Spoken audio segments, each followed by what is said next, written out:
최근 며칠 사이에 입에 침이 마를 겨를이 없이 욕을 먹고 있는 기업이 있습니다. 네, 바로 남양유업인데요. 남양유업의 흑역사를 먼저 좀 정리를 해볼 텐데요. 88년 방사능 물질이 함유된 분유를 시작으로 해서 2005년에는 불가리아의 소송전이 있었는데 메일유업의 불가리아가 남양유업의 불가리스보다는 뒤에 나왔어요. 불가리아는 판매하면 안 된다 라는 판결을 내려줬어요. 근데 이 소송 비하인드로 알고 봤더니 불가리스는 불가리아식으로 만든 요구르트라는 CF 선전을 하고 있었음에도 불구하고 불가리스는 불가리아식으로 남양에서 만듭니다. 알고 봤더니 독일산 혼합 유산균을 쓰고 있었다, 이런 창피를 겪은 일이 있었고요. 드디어 터졌죠. 2013년도 5월에 밀어내기 갑질 사건이 터졌습니다. 녹취록이 공개되면서 굉장히 큰 파장이 있었고, 내가 나가는 순간 당신 나하고 죽는 거야. 나 어떻게 될지 몰라요. 다 긁어 모아면 안 된다. 백제라는 식이에요? 뭐 통보야 회사한테? 백제라는 식이 아니고 상황이 그렇게 됐잖아. 지금 뻔히 당도 알다시피. 내가 뭐라고 당신이 당신한테 말하겠어요? 이 사건 이후로 정말 크게 내리막을 걷게 됩니다. 이렇게 1호 갑질 기업이라는 꼬리표를 달았으면 뭔가 각성을 하고 좀 바뀌었을 법도 한데, 2019년도에 지점별 판매 달성률을 딱 정해놓고서 어떤 수를 써서라도 이 목표를 달성할 것이라는 갑질, 또 다른 서막이 시작되는 것을 보여줬습니다. 그리고 같은 해 창업주의 외손녀인 황하나 씨가 마약 투약 혐의로 구속되게 되죠. 근데 이것 자체도 충격적이었지만 더욱더 충격적인 거는 집행유예로 풀려난 기간 동안에 또 마약 투약을 해서 구속되는 그 매드맥스에서 기타 치면서 야 하는 현진도 아니고 진짜 정말 어떤 세상에 살고 있는 사람인지. 그리고 소소하게 마지막으로는 같은 경쟁사한테 악의적인 댓글을 달아서 막 문제가 되었던 그런 사건들도 있었습니다. 이렇게 남양유업의 흑역사를 한번 정리해봤는데요.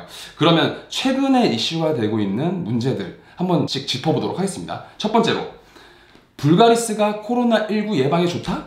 정말 그냥 얼핏 들어도 약간 좀 이해가 되지 않는 부분이 많이 있어요. 뭐 이렇게 뭐 유산균 들어가 있는 요구르트 우리나라에서만 먹는 것도 아니고 전 세계적으로 훨씬 더 발달되어 있는 나라들도 있는데 과연 불가리스에서 이런 걸 처음 제시했다는 것 자체가 놀랍기도 합니다. 이 사건의 발발은 한국의과학협회에서 주관했던 심포지움, 코로나 시대 항바이러스 식품 개발이라는 주제로 심포지움이 있었는데요. 이 심포지움에서 불가리스가 코로나19 바이러스를 억제하는 효과가 있다, 심지어 77.78% 저감 효과를 발견했다. 더욱 놀라운 건 독감 인플루엔자한테는 99.999%의 저감 효과가 있다.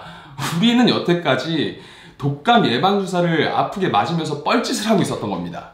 불가리스를 때려 맞았어야지. 달달한 불가리스를 때려 맞았으면 독감도 안 걸리는 건데, 하지만 알고 봤더니 이 연구에 돈을 댄 거, 그리고 이 심포지엄의 장소를 대관하고 이 심포지엄 자체를 주관한 것 역시 남양유업이었다고 합니다.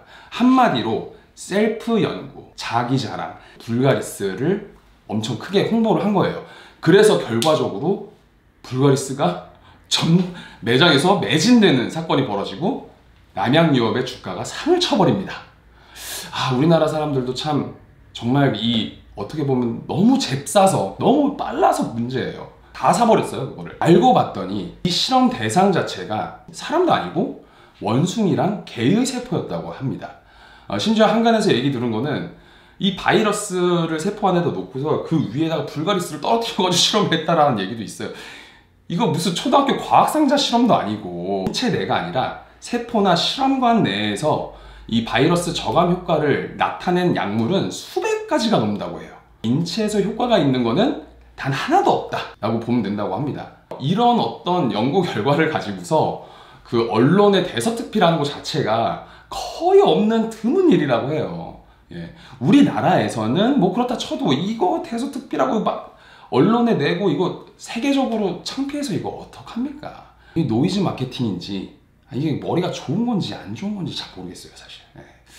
아무튼 주가는 올랐다는 거. 두 번째 이슈, 남양유업이 한 중소기업의 특허권을 침해했다. 해당 중소기업은 내추럴웨이라는 회사예요. 이슈가 되고 있는 특허는 바로 이겁니다. 이 특허에 대해서는 특허권을 내추럴웨이에서 갖고 있는 건 아니고 실제로 실시할 수 있는 권리는 한국 야쿠르트에서 갖고 있어요. 남양유업에서는 처음에는 중소기업 특허의 침해가 문제가 되자 뚜껑 만들어주는 하청업체가 문제가 없다라고 해서 우리가 이거 만들어서 팔았다라고, 대기업 입장에서 자기들 이름을 걸고 내보내는 상품인데 어떻게 이런 거를 제대로 검토를 안 한 것도 문제지만 문제가 됐을 때 하청업체 핑계를 댑니까?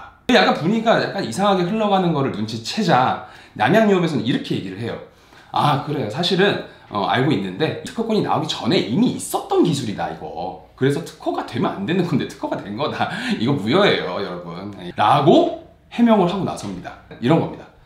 아씨, 특허 침해. 본인들 스스로가 인정한 꼴이에요. 자, 여기 있는 제품이 그 실제 제품입니다. 자, 이게 한국 야쿠르트 특허권을 실시할 수 있는 권리를 갖고 있는 제품이고요. 남양유업에서 만든 불가리스 제품입니다. 특허 관련된 건 용기 마개를 봐야 돼요. 이렇게 안에 알약이 들어있고요.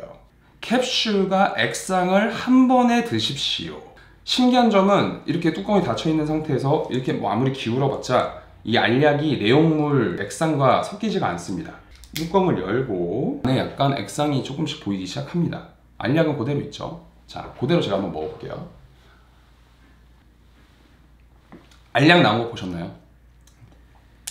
이게 아까 뚜껑을 닫았을 때는 뚜껑을 이렇게 닫으면은 이쪽으로 액상이 안 나와요. 뚜껑을 열면은